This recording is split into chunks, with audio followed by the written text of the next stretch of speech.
Mayong adlaw, nakapadala na og kapin 7,500 ka family food packs ang Department of Social Welfare and Development kon DSWD Field Office Caraga.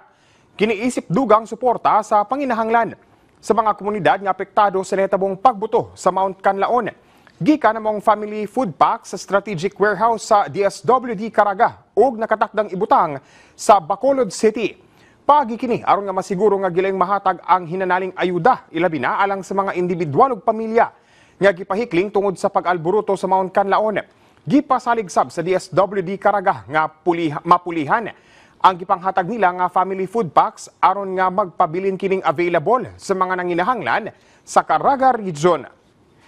Aduna nay off-site service center ang Professional Regulation Commission kon PRC sa probinsya sa Davao Oriental. Opisyal nga giablihan natong Disyembre 18 ning tuiga among pasilidad nga gitukod sa Old Governor's Mansion, Capitol Hill sa Mati City, Davao Oriental. Tinguha sa katukuran sa PRC Off-Site Service Center nga mas mapadali ug mas mapaduol ang mga serbisyo sa gobyerno sa katawhan.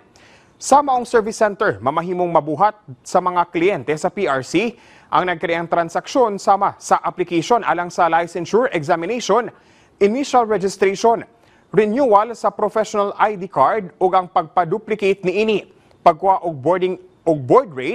board rating, good standing ug uban pang certifications pati na ang pagpa-authenticate niini. Hinoon giabisuhan ang mga kliyente nga mokuha una og appointment alang sa ilang transaksyon pinaagi sa pagbisita sa website sa PRC ug didto pilion ang Mati City, Davao Oriental isip place of appointment. Mapasalamaton sab ang provincial government sa kooperasyon ug suporta sa PRC aron nga mahatagan og katumanan ang pangandoy sa mga residente sa Davao Oriental. Ug mokadto ang mga nagunang balita dinhi sa PTV Davao. Ako si Jay Lagang para sa Pambansang TV sa Bagong Pilipinas.